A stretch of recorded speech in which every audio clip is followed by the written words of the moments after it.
Our objective for this project is to examine how meaning and influence are made within various interpretations of F. Scott Fitzgerald's story, The Great Gatsby. We've broken our analysis down into 3 components.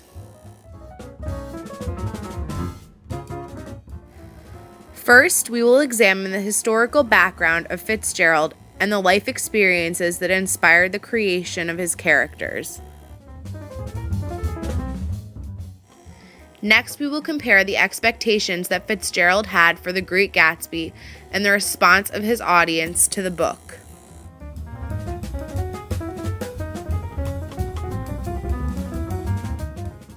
Finally, we will analyze the evolution of Fitzgerald's story as a novel and its 3 film adaptations, which led to its eventual recognition as the great American novel.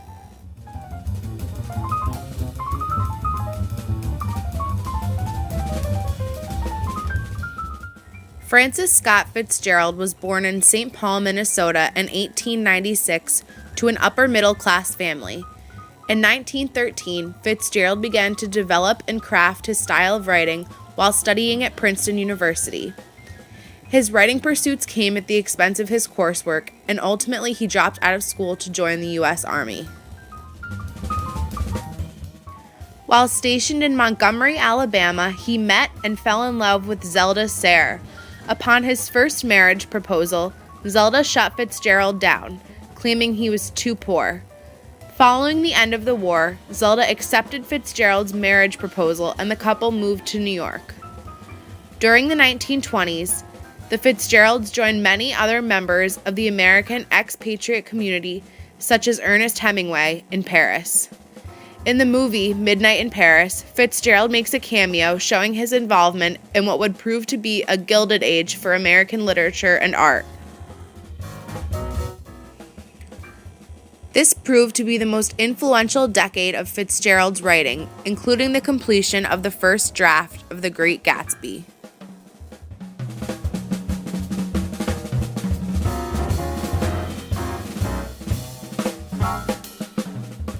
While living in Paris, Zelda became infatuated with a young French pilot, which later led to an affair.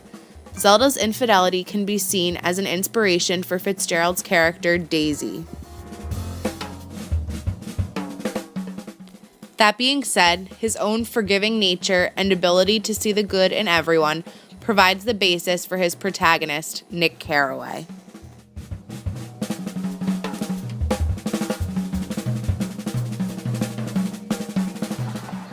Okay, so can you tell us something you liked and something you didn't like about the movie? Okay, well, I really liked the acting in the movie. I thought I saw a lot of emotion on the screen, and that was good. I thought they did really good portrayals of the characters, so I appreciated that. And I didn't like kind of how overdone the set was. Almost, it was kind of extreme, and it was just like, wow, there's a lot to look at. So yeah. And how many stars would you give the book? I would give the book out of how many? 5. 5. Sorry. Okay, I would give the book 4 out of 5 stars. And how many stars would you give the movie? 3.5.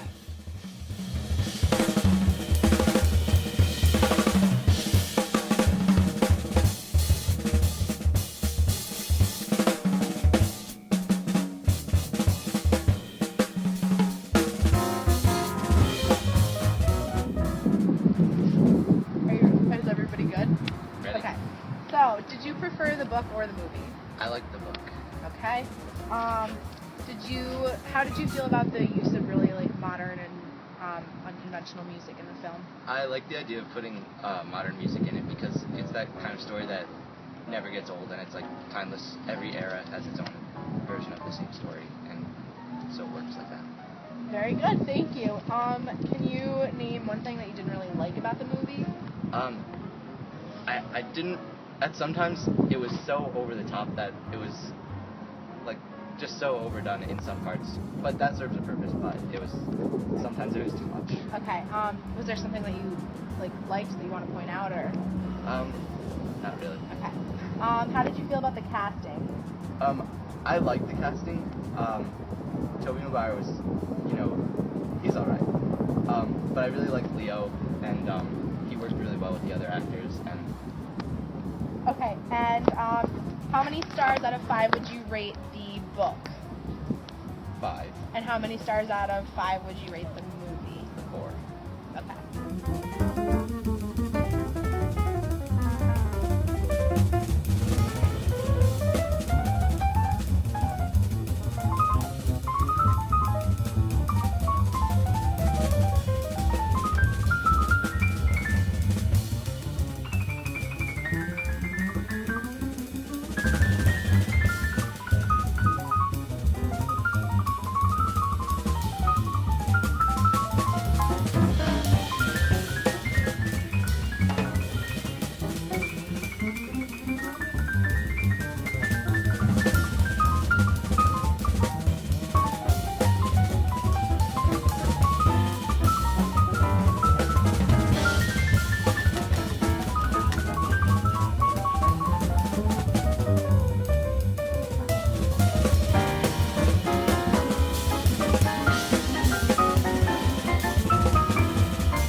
Are we rolling this Yes. time? For real? Hi, girl. Okay, I can start now. So I think that the movie does a very good job of portraying the frivolous lifestyle of people in the 1920s. And I think that that was the point of this movie, and the point of the book was to just kind of, like, one of the themes in the book is like the corrupt nature of man and how all they care about is stuff and like whatever. So I think the movie did a very good job of doing that. The end. Stars? How many? Oh, I would give the book 5 out of 5 stars. Is that 5, right? 7. In the movie? And I would give the movie 3 out of 5 stars. Perfect. The Thank end. you. Bye. Though we thought the movie accurately portrayed the plot, it lost a lot of the significance of some of the most important moments in the story. The 3 we will show you here are the symbolism of the green light, the symbolism of the shirts, and the limitless opportunities New York City had to offer, which Nick sees driving in on the Queensboro Bridge. And finally, the most blatant example of this is where Gatsby goes to his own parties rather than staying concealed in his house. Old sport, do you know what that green light means, old sport? No, I don't. Old sport, Daisy is just out of my reach, old sport. Old sport, I love her. Old sport. Look at my shirts, old sport. Oh! Tom has been throwing shirts at me for years. I just wish you had been the one throwing the shirts.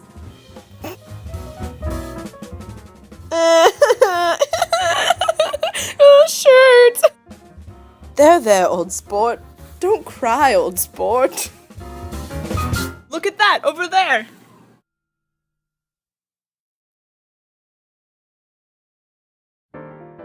What the devil are you talking about, old sport? Look at those 3 modish Negroes being driven around in a limousine by a white chauffeur. Spent 30 in the mall, pulling over with the cake. 5 cars in town, pulling over with the cake. The Queensboro Bridge is a wild promise of mystery and beauty in the world, old sport. Anything is possible.